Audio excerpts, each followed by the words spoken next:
लिए। अब मेरा शादाब चौहान जी आपसे सवाल ये है कि ये जो हिंदू मुस्लिम की राजनीति हो रही है और खास तौर पर जो समाजवादी पार्टी कर रही है, वो बड़ा मंगलवार को हनुमान जी की फोटो लगाकर शुभकामनाएं दें या सड़क पर नमाज पढ़ने को लेकर ये कहें कि इसमें दिक्कत क्या है। आज सवाल मुस्लिम रिप्रेजेंटेटिव का भी तो खड़ा हो रहा है। क्या एक दल, एक पार्टी केवल एक धर्म आधारित रिप्रेजेंटेशन पर ही चलेगी, जैसे AIMIM बात करती है, जैसे आपके नेता असदुद्दीन ओवैसी बात करते हैं, या जैसे बदरुद्दीन अजमल वहां असम में बात करते हैं? देखिए मीनाक्षी जी, इस समाज को राजनीतिक रूप से अछूत बनाने का षड्यंत्र भारतीय जनता पार्टी और समाजवादी पार्टी मिलकर के रच रहे हैं। क्योंकि बीजेपी अगर हिंदुत्व के रास्ते पर चल रही है तो समाजवादी पार्टी सॉफ्ट हिंदुत्व के रास्ते पर चल रही है। वो भी केदारेश्वर कभी मंदिर बनाने की बात करते हैं, कभी राजा सोहेलदेव की मूर्ति लगाने की बात करते हैं, और एक तरफ कहते हैं कि हम धर्म जाति की बात नहीं करते। जब मुसलमानों पर मॉब लिंचिंग हो, मस्जिद मदरसा खानका को टारगेट किया जाए, बरेली के इमाम साहब की लिंचिंग हो, तो अखिलेश जी के 111 विधायक और 37 सांसद तो गूंगे बन जाते हैं। कितने आंदोलन किए मुसलमानों के मसलों पर इन लोगों ने। आज बता दीजिए उत्तर प्रदेश के अंदर ये सिर्फ और सिर्फ बयानबाजी करने का काम करते हैं। और मुसलमान 20% मुसलमान अपने पॉलिटिकल रिप्रेजेंटेशन की बात कर रहा है। और अंबेडकर जी ने भी यही बात की थी कि जिस समाज का राजनीतिक प्रतिनिधित्व नहीं होगा उसको न्याय नहीं मिल सकता। हम उस वंचित वर्ग की बात करते हैं जिसकी कोई बात नहीं कर रहा। और अगर अत्याचार ब्राह्मणों पर भी होगा, दलितों पर होगा, पिछड़ों पर होगा, ऐसा नहीं है कि हमारे नेता नहीं बोलते, हम बात नहीं करते। बिल्कुल करेंगे, आंदोलन भी करेंगे, क्योंकि हमारी लड़ाई न्याय की लड़ाई है। दूसरी बात यह है कि बार बार एक चीज उठाई जाती है, और जो आपके पैनल में एक व्यक्ति ने मुझे अखिलेश जी के लिए क्या बोला, ये तो जवाब MH खान साहब देंगे। लेकिन मेरे धर्म का जो एक रेस्पेक्टेड पोस्ट है मौलाना, वो एक ऐसे व्यक्ति के लिए किया गया जिसको इस्लाम की जानकारी ही नहीं, तो इस्लाम के बारे में कुछ भी नहीं जानता है। तो आपके चैनल पे, एक देश का बड़ा चैनल, ऐसी आपत्तिजनक भाषा किसी भी पैनलिस्ट को करने का अधिकार आपको नहीं देना चाहिए। मैं आपसे ये अनुरोध करता हूं। और आखिरी 10 सेकंड में मैं कहूंगा कि मुझे उम्मीद है कि वजाहत कासमी साहब भी उनके बयान से असहमत होंगे। और मेरा स्टैंड बिल्कुल क्लियर है कि नमाज पढ़ने के लिए बिल्कुल हम लोगों ने मस्जिदें बनाई हैं, और मस्जिद किसी के सरकारी पैसे से नहीं, अपने पैसे से, अपनी प्रॉपर्टी से है।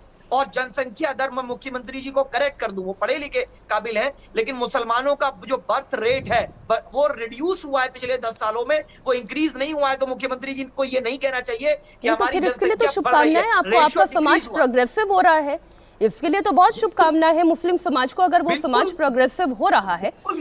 लेकिन जिस रिप्रेजेंटेशन की बात अभी खान साहब आप ये कह रहे थे ना कि हम बात करते हैं, हम सबके हित के लिए बात करते हैं, शादाब चौहान ने तो आपकी पार्टी की पोल खोल कर रख दी। आप खुद सॉफ्ट हिंदुत्व की पॉलिटिक्स कर रहे हैं खान साहब। आपको डर है कि कहीं मुस्लिमों की बात करते करते हिंदू वोट आपसे पूरी तरह ना खिसक जाए। उनकी पार्टी का नाम जोशी जी, मैं शादाब चौहान की बात का जवाब देने के लिए नहीं बैठा हूं, आपकी बात की जवाब देने के लिए बैठा हूं। शादाब चौहान अगर कह रहे हैं तो उनकी पार्टी का नाम क्या है, बता दीजिए आप। हिम्मत ही नहीं है, पार्टी का नाम ही मुस्लिमीन है, तो सबकी बात कहां आ रही है? इस्लाम कहता है, इस्लाम कहता है, धर्म कहता है कि किसी के खुदाओं को, किसी के पैगंबर की बुराई मत करो, ये इस्लाम कहता है। हम नहीं मानते इस चीज को। नहीं, अब तो यहाँ पे किसी भी धर्म की बुराई तो हुई नहीं है इस चर्चा में। अखिलेश यादव जी को कहा जाएगा मौलाना, नहीं धर्म की बुराई तो हो ही रही है। ये क्या कर रहे हैं शादाब चौहान, क्या कर रहे हैं? अच्छा ठीक शिवम जी, आपने भारतीय जनता पार्टी ने क्या खूब खेल रचा है। आ रही हूँ जवाब जी, सुनिए ना खान साहब, फिर से थोड़ा सा धैर्य। भारतीय जनता पार्टी ने क्या खूब खेल रचा है। एक तरफ हिंदुओं की गोलबंदी आप कर रहे हैं, वहीं दूसरी तरफ मुसलमानों में आपने भेद पैदा कर दिया है।